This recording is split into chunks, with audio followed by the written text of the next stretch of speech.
special single item meeting of the City Region Deal Joint Committee.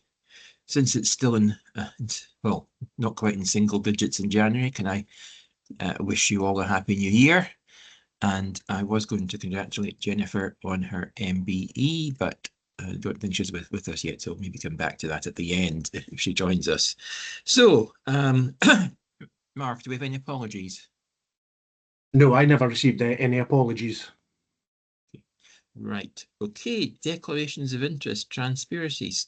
If I could say the word, transparency statements. Oh, Gillian. Hello, sorry. Can I make the normal transparency statement, please, in terms of being director of one? Thank you, Gillian. There's wording, but I'm sure people can yes. Thank you very much. I see, not at all. I see Christian has his hand up. I suspect for the same reason. Indeed. Good morning, everyone. Same reason. Thank you. Thank you, Christian. I don't see. Oh, and George. Yes, same reason again. Okie doke. Right. Thank you all. If there are no more declarations or transparency statements, and those three were transparency statements, obviously, let's move on to our single item, which is the 5G1 pop-up project. And I believe Karen O'Hanlon's introducing this, so over to you, Karen. Thank you. So I have a short presentation. I'd like to share my screen, if that's okay. That's absolutely fine. Thank you.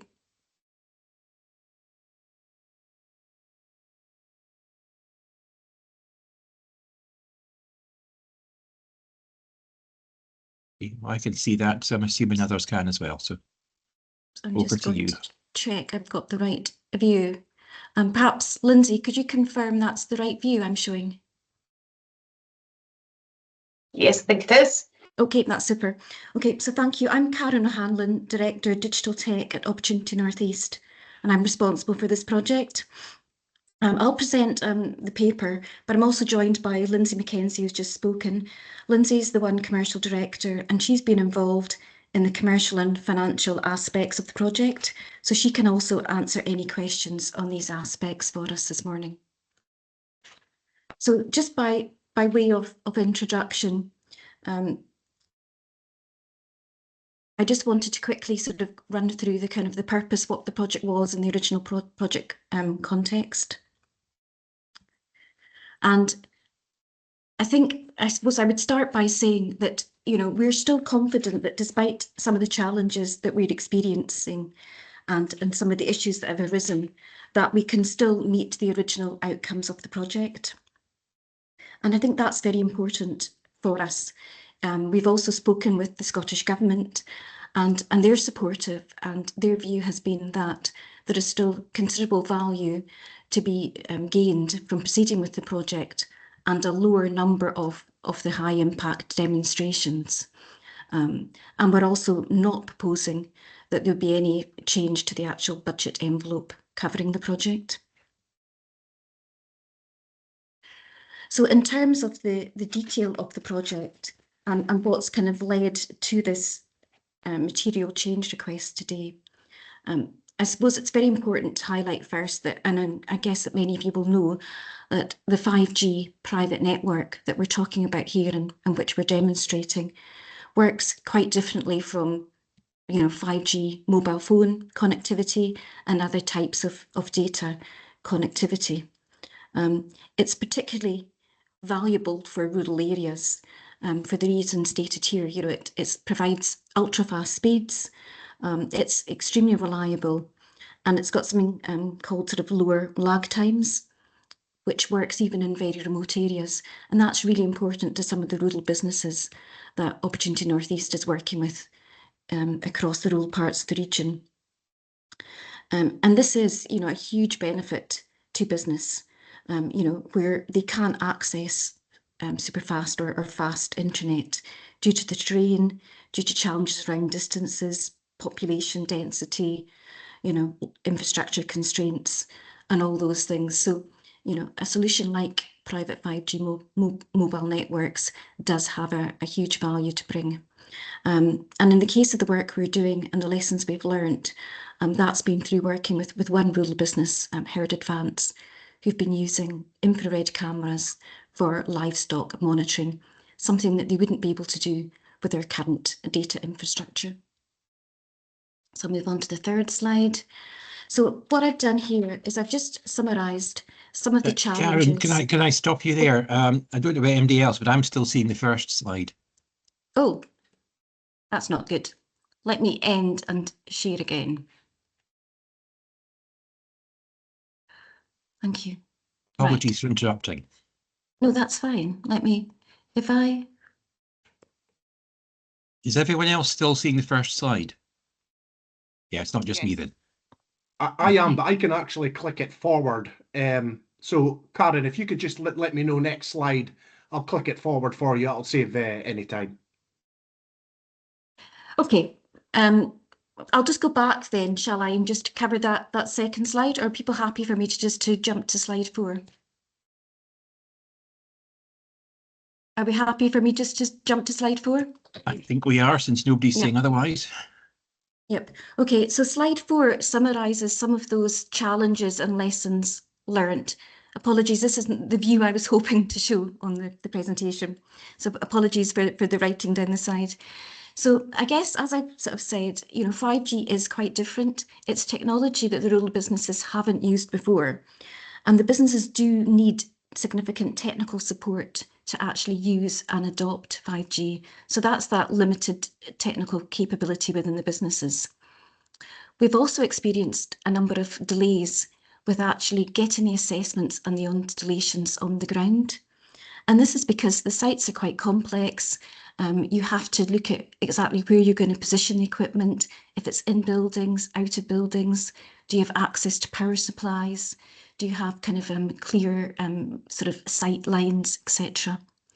The evolving equipment specifications, this is about the equipment that the actual businesses want to use. So in the example of Herd Advance, you know, they need to be able to purchase a camera that works on the 5G technology, but also enables them to capture the data that they need for their case study. Because 5G is quite new, this is all quite specialist equipment. As you can imagine, then there are higher costs involved in acquiring and running those types of devices and acquiring that equipment. Many of the businesses we're talking to are food and drink and agricultural businesses. So there are times of the year when they've got windows of opportunity to work with us on these types of innovation projects, and other times where due to you know, production or, you know, seasonal demand, that they really can't. And again, that's because they're small businesses. They don't have spare people who are able to really focus on this type of project. The private 5G projects also need a license from Ofcom called a spectrum license. And there's a timeline. It takes a number of weeks to actually obtain a license from Ofcom. We can also only apply for the license once we've got really quite detailed information about the project we're doing. And then finally, and this is really the kind of most important one, the technology takes a little bit of time to install. It takes time to test it and reach something that we call steady state. And it's only once we've reached that point that we can actually support the businesses to actually run their demonstrator, you know, to connect up the cameras or the other devices and actually monitor the data and hopefully they capture the really useful, impactful stuff that we'll have in the case study. So those are kind of a summary of some of those lessons learned and some of the kind of key challenges that mean that we are looking to decrease the number of deployments from 9 to 3 and increase the length of those deployments. So if I go into slide 4 here in the heading, as I just said there, what we'd like to do is seek your permission today to reduce the number of demonstration projects from the 9 that was originally proposed to 3. And we'd like to extend those project durations from what we anticipated to be 6 weeks to actually being 3 or 4 months. And finally, we'd like to provide a larger grant to the rural businesses we're working with So they can purchase this specialist equipment, but also, if necessary, they can buy in the required technical expertise to help them with the projects. So at the moment, we've got the situation where, you know, if we don't get this change request, then it's likely that we'll only have the one current project, the project with Howard Advance, in that the difficulties we're experiencing will mean that we can't really proceed with other deployments. If today we get the approval we're seeking, then we'll be able to move forward with a further 2 deployments. We'll complete the current project and we'll have an additional 2 deployments. And that will give us 3 real-world case studies of the potential of 5G in rural areas. Crucially, it'll help these businesses in these sectors drive digital transformation and innovation projects. And thirdly, I think it really positions and builds on the North East reputation as being a leader in 5G innovation. And just to conclude, as I said at the very beginning, the budget envelope is unchanged. The original budget was 327,200. We've already purchased the equipment, and that is the equipment that's been piloted at Howard Advance. So what we're seeking is 50k per project, and then the other costs are incurred via site surveying, licensing, maintaining and moving the equipment between sites, equipment support and maintenance, and then you know, the case studies and playbook creation that we committed to doing in the original project brief. So that's a very sort of an overview of hopefully the paper you've got in front of you. I'm happy to answer any questions on the actual project, and as I said, Lindsay McKenzie, who's joining me today, can answer any questions about the budget and the commercial aspects. Thank you, Karen. See Christian's hand up. So, Christian.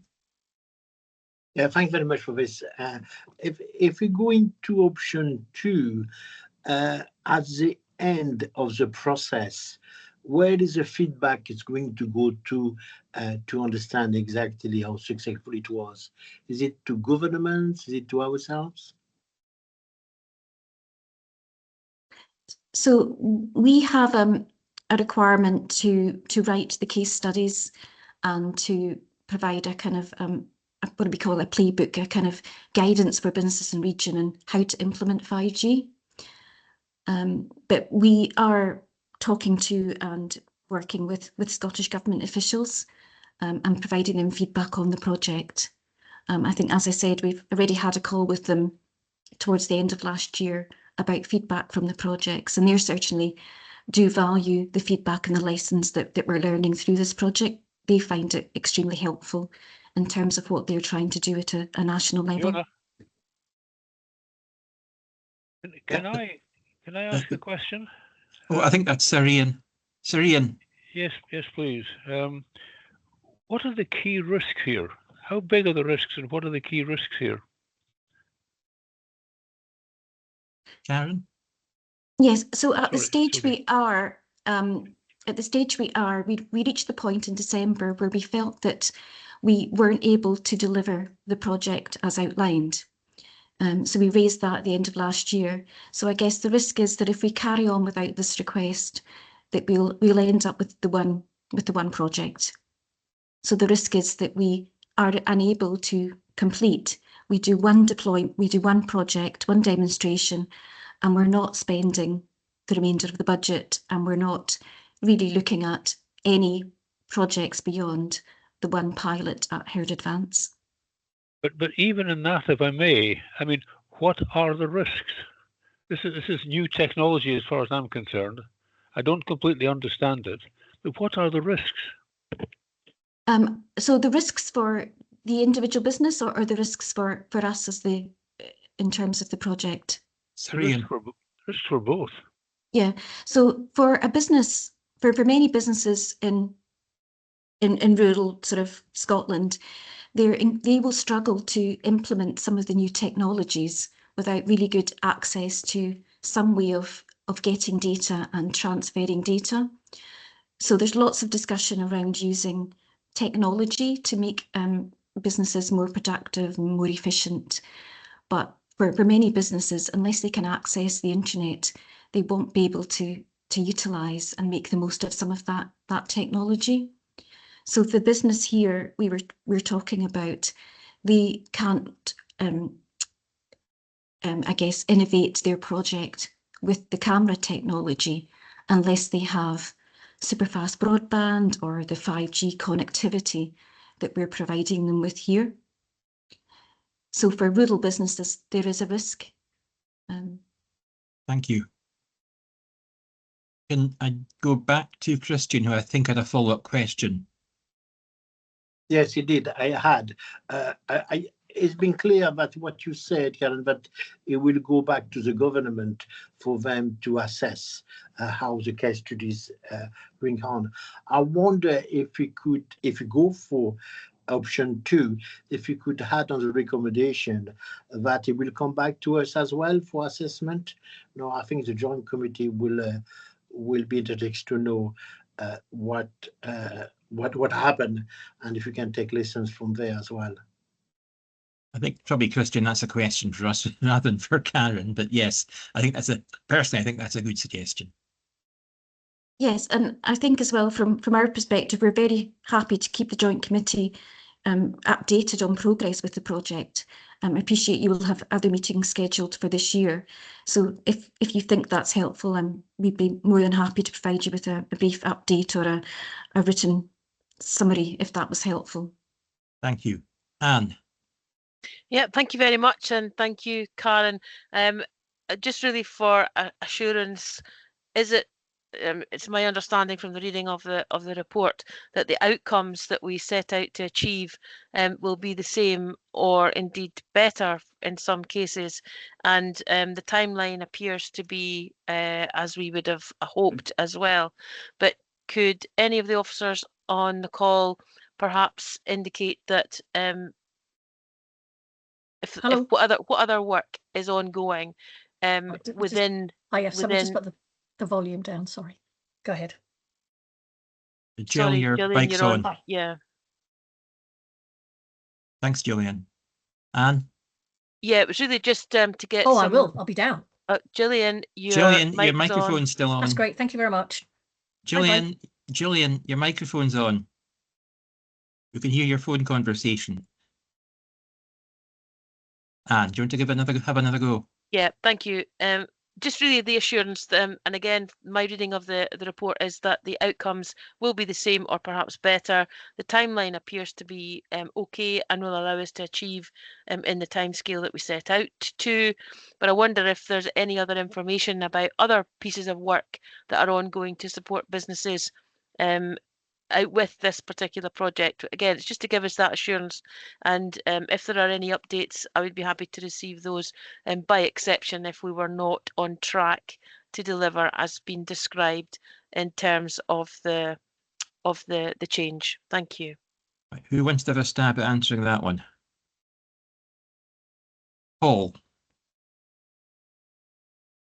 Thanks, Chair. I think it's fair to say that right across the digital spectrum, Jennifer might want to come in behind me, but there are a range of different initiatives across the region aimed at upskilling businesses, whether it's from business startup all the way through to business growth, in terms of digital skills and how they can innovate using new technologies. We've seen obviously through the 5G Centre, we've obviously got the Tech Hub in. But in addition to that, we also have Codebase, who are out and about working with communities, and indeed in our academies, working with secondary school kids as they kind of step out from education and maybe take their first steps into business. So I think recognising that right across the region, we're upskilling not just our school kids, but equally our businesses, our employees in terms of their digital literacy, which enables those businesses to then take the first steps forward on how to utilise the 5G technology that's available, and equally through City Region Deal, through projects such as this one that's before you now. It gives us the opportunity to start to roll out, and for these businesses to start to pilot 5G tech and actually how it can enhance and enable them to take further steps forward, not just in their growth, their productivity, but helping them break into new markets as well.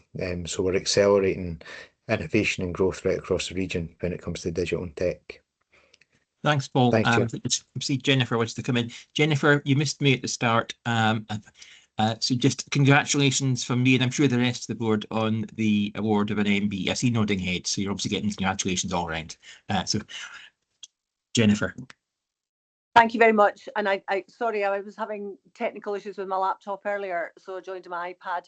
And also I think we missed the statement about one and our conflicts of interest. And I would say from one perspective and a joint committee perspective, I am a board member of both one and our digital and entrepreneurship board, so a director of that. But so notwithstanding that, I can update. I think what Paul says is really important in digital technology, because our focus in City Region Deal has been infrastructure. And that's what's given us that super fast broadband physical linkage, particularly in the city, so successfully. And we're still, with Aberdeenshire Council and the wider group, working our way through how do we to bring the same capacity and capability into rural environments. I think this 5G network project has demonstrated it's not straightforward and easy. While the technology might be available, actually that risk for businesses, and that's become a risk now in terms of the project, is having the technology is only part one. The second part of that is utilising it and applying it into real world products under development, as in the case of Herd Advance. And we know the next project potentially is a food manufacturing project. So I think it's a really good point you make. And in terms of how does this fit with what we're doing wider, it absolutely does, in terms of demonstrating super fast broadband capacity and capability across the region. But the next stage is how do we make it real and working from a real world example? And that's that kind of test and demonstration. And it definitely has demonstrated it's not as straightforward as probably we'd all hoped as we embarked on the pilot. So there is still risk in the proposed approach, for sure, because we think we've addressed the challenges by taking this new and different approach. So coming back in February and coming back in May to the Joint Committee to say, is it working, I think is really, really important. And further, to kind of expand both within the regional economic strategy and within the investment zone proposal for the North East of Scotland, digital technology will define the future of all businesses, but specifically from a North East perspective, because we've got the big opportunity around about oil and gas now going into green energy and energy transition. Digital technology has grown as a sector in its own right. So as we digitise our other industries, we've got this opportunity and have already started to grow that sector. And it's in the city through One Tech Hub, but it's equally spread throughout Aberdeenshire if you look at the mix of the businesses. So as a sector, since we started the City Region Deal, it has grown and doubled in size. And the potential at a Scottish level is for it to grow faster than any other industrial sector. So this project still has risk. We understand and know that. But the reason for the change request I support is because I believe that actually it's a technology that could make a difference to our rural businesses in terms of giving them access to super fast broadband, which is, but it still carries risk. We accept and acknowledge that. Thank you, Jennifer. Anne? Yeah, thank you very much indeed for those responses. And having heard from Paul and Jennifer, personally, I'd be happy to accept the recommendation on the basis that there is a risk, but I'm aware of that risk and happy to support that, to accept that, and move forward in the way that it's been proposed. So that's my own personal view. Thank you for that. Okay. Are there any other questions? Can I make a couple of comments? Of course you can, Sir Ian. Ian would.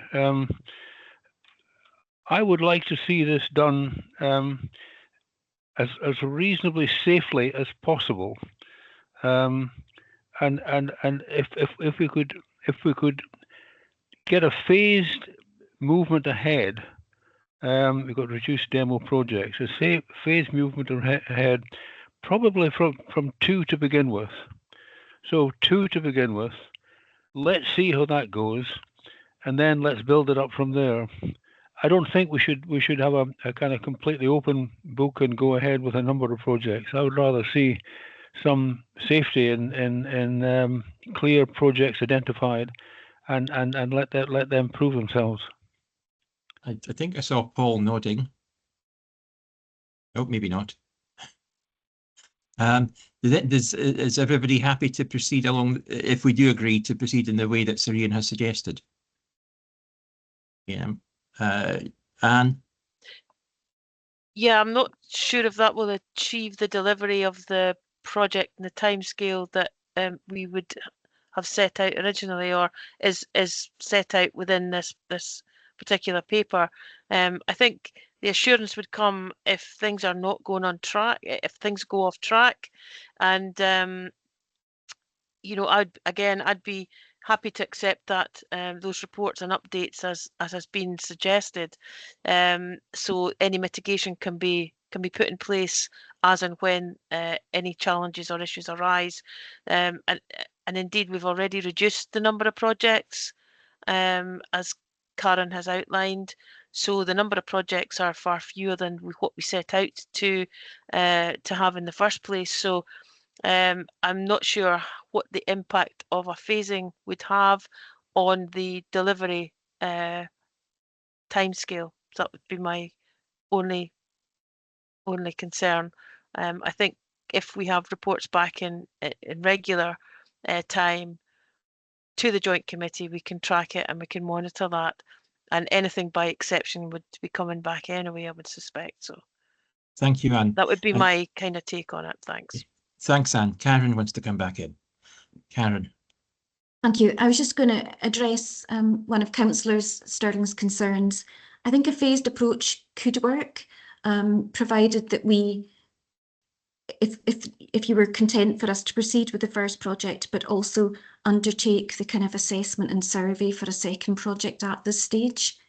I think Councillor Sterling would be correct that if we wait for one to complete before starting the next, then we'd be unable to meet you know, the objectives. But I think provided that we can work to complete successfully the first project and at the same time be surveying for a second, then I think a phased approach would work, if that was what the committee approved. Thank you. Okay, are there any further questions? Gwyneth. Yeah, thanks, Chair. Just off the back of that then, if we do it phased, what would the check-in points be? Because I think there is a potential for delay here. So if you want to, if you're saying that you don't want to go ahead with the next one until you're assured about the first one, at what point are we checking in and what timescale does that build into this? Because I think that's the issue here. Whereas if we were going with the previous discussion, which was checking if things aren't going right, then that makes it slightly easier to flow through.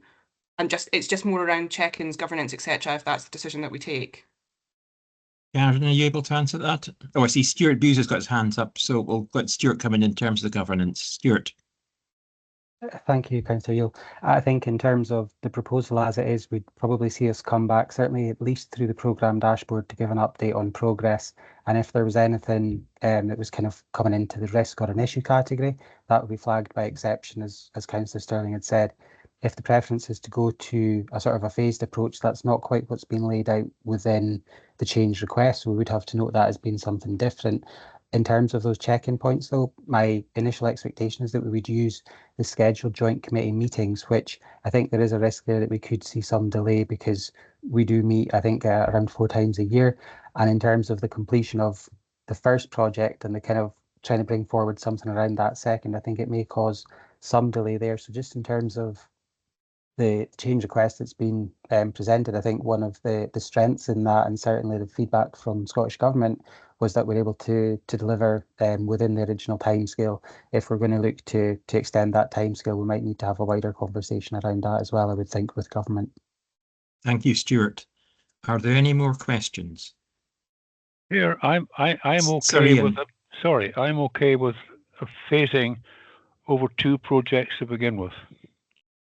I think that's quite a reasonable way to do it, and clearly we'll work out the timing as we see how these projects go, just how we increase the number. But I'm okay with that. Thank you, Sir Ian. I have to say, having listened read the report and listened to the presentation and the answers to the questions, I'm inclined to go with the recommendation as it is, with the addition of the reports back to the joint committee and obviously a final report in terms of the outcomes of the case studies. And if taking account of Stuart's point about the infrequency of our meetings, if we need to have an extra meeting like this to ensure that there's no delays, I'm happy that we do that. I'm assuming colleagues would, if we do agree this, that colleagues would be okay with that as well. So that's what I would propose, but I absolutely recognise Sir Ian has a different view.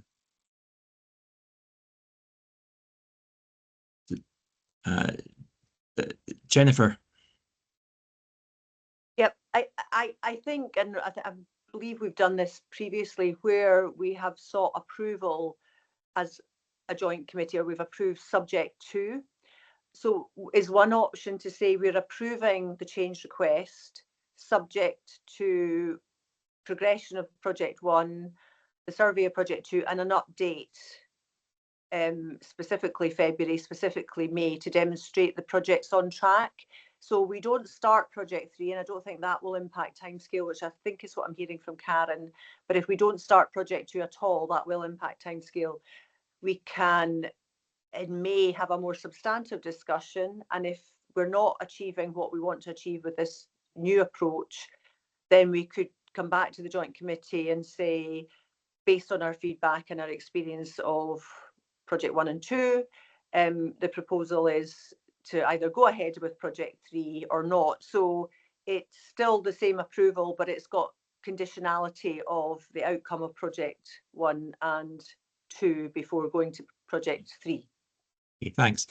Can I ask Stuart, in terms of how that would sit with the Scottish Government, do you think we need to go back to them, or could we proceed on that basis as is? I think what Jennifer suggested is workable. The other sort of subject to, I think joint committee could agree to that. I think the other subject to would be Scottish Government agreement, because what we presented to them was the change request as has come before the joint committee today. Scottish Government were very supportive of that. I think if the joint committee is minded to agree to something slightly different, we may want to go back to the Scottish Government with that. I think the way that Jennifer and Karen have described that phasing approach, I think that's workable because it doesn't create a big delay if we were doing one at a time. I see that the idea is in delivery of project 1, kind of working up that second project to follow. So I think that would be a workable solution. I would just, a very small note of caution in terms of whether the government would be supportive of that slight change from what was being presented initially. Anne. Yeah, I'd be persuaded, I think, with Jennifer's compromise, provided it does not interfere with the timeline and the budget position that we've already established. And I think that would be, if we can have an assurance that that would be the case. I don't think it's a huge move away from what's in the paper, Stuart. And I'd be hopefully confident that we wouldn't get any difficulty through the Scottish Government's overview of this. So if folks are minded to, I'd be happy with Jennifer's compromise on the basis that we still achieve with the 3 projects within the timescale and within the budget that's set. Yeah, I'd have to say I'd be happy with what Jennifer suggested as well, with the provisos that Stuart and Anne have flagged up. Jennifer, would you be content with that?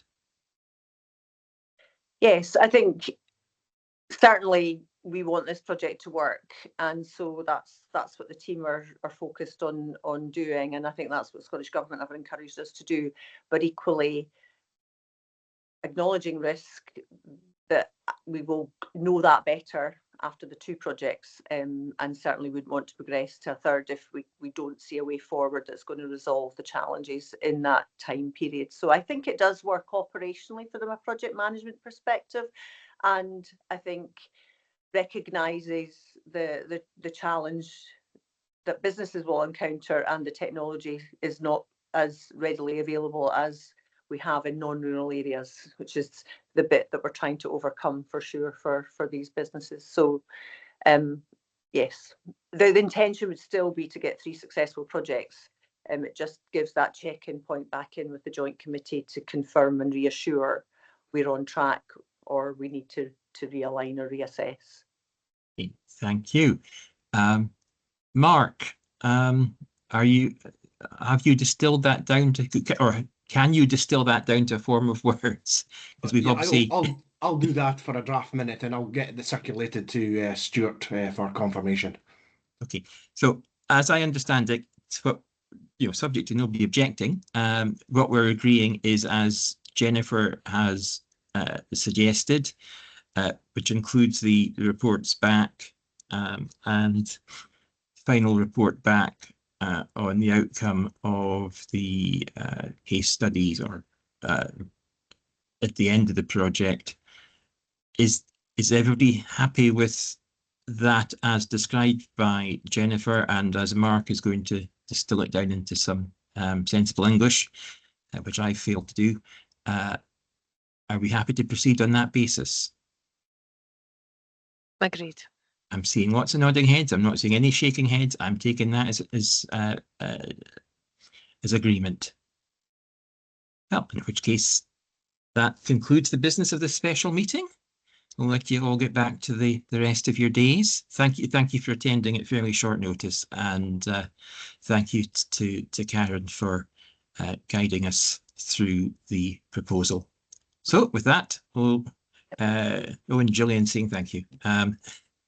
And thank you all for your attendance, and I'll see you, hopefully see you all at the next joint committee meeting. Thank you, Chair. Thank you, Chair. No, thank Thank you for your and- kind. Thank you.